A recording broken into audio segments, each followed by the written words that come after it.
when that negative thought comes into our minds, we want to run away. We want to change the subject. We want to change the channel. We want to avoid anything to not confront that discomfort. Imagine the negative thought coming in as a hand. And the hand comes in and it tightly grips you by the shirt. And the more that you resist, right? Try to get away from it, the stronger that hold gets. That's what it is. The stronger that hold gets on you, and the more that it tries to just mess with you. And we've all had that experience where we obsess about a thought, about a negative thought, and it compounds quickly. Right? Quickly. So this raises the question then, what if there was no resistance to that thought? What if there was a surrendering? Okay.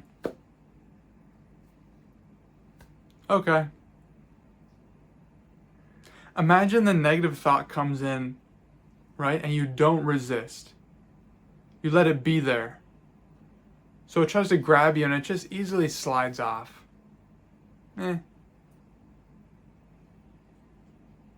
Just easily slides right off you. It's like the bully that quickly loses interest with his inability to torment and control another kid on the playground. He moves on to the next, right? Moves on to the next. The bully sees there's no response. There's no fight in the kid. There's no emotional reaction, right? Like, what fun is there in that? Right? He tries flicking the one kid, gets bored, okay. Flick the next kid. What fun is there in that? So this is the letting go technique explained by David R. Hawkins in his book Letting Go. And I'm making a video on this specifically because of the power in this.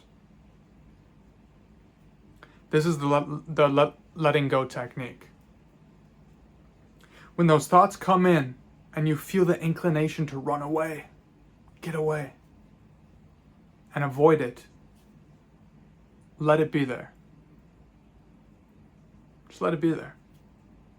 Let it run its course on you. Let that negative thought be there. You let the thoughts come in with no judgment and no need to modify it.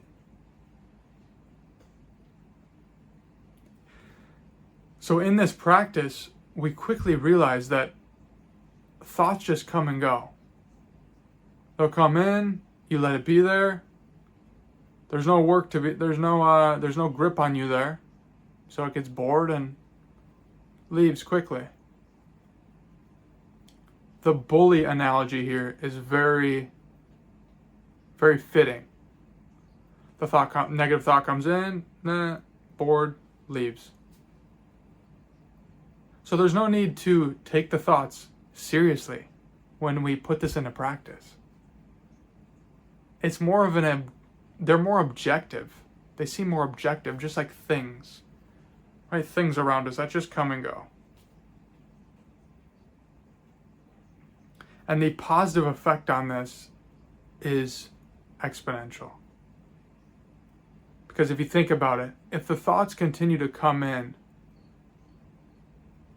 and there's no ability to stir up an emotional reaction in you, they don't have a grip on you. So quickly the thoughts come in, leave, come in, leave, come in, leave, and then what?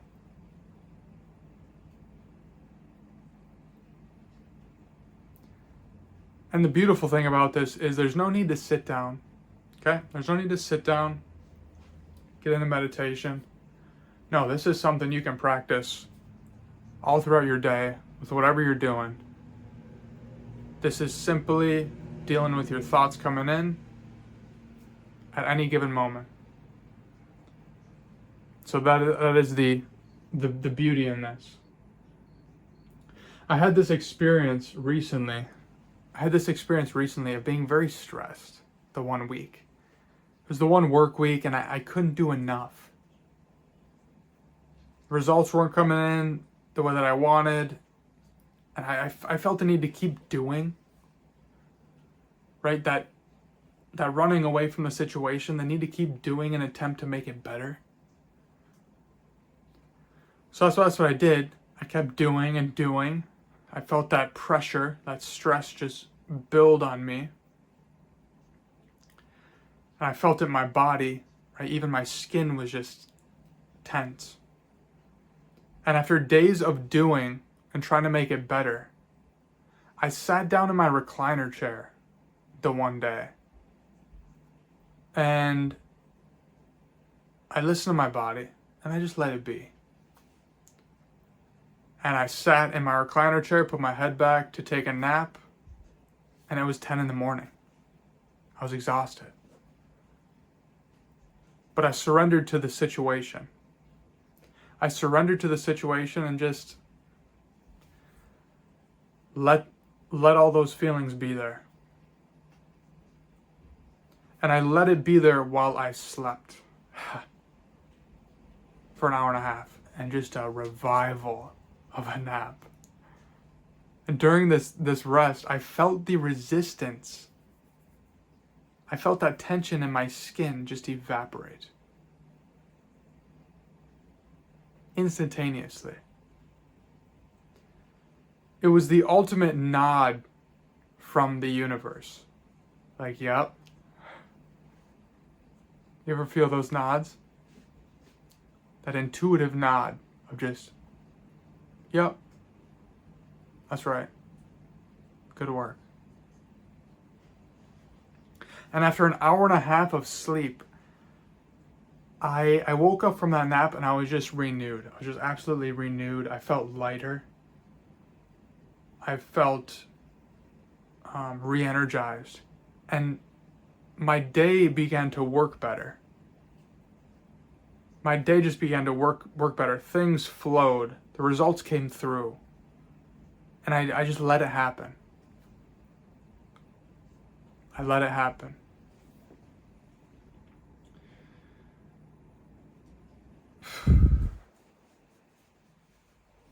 You can let it be there. Let it be there. If you're anxious, be anxious. I know there's a paradox there. There's a thinking that if we run away from it, it's going to get us away from it.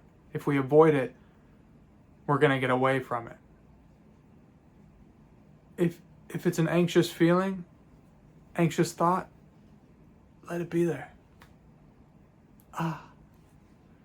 Isn't that nice? If you don't like that thought, don't like it. If it's uncomfortable, let it be uncomfortable. And let that uncomfortable cycle run. Like the bully, it'll quickly come in. See, there's no fun here. Okay, gone.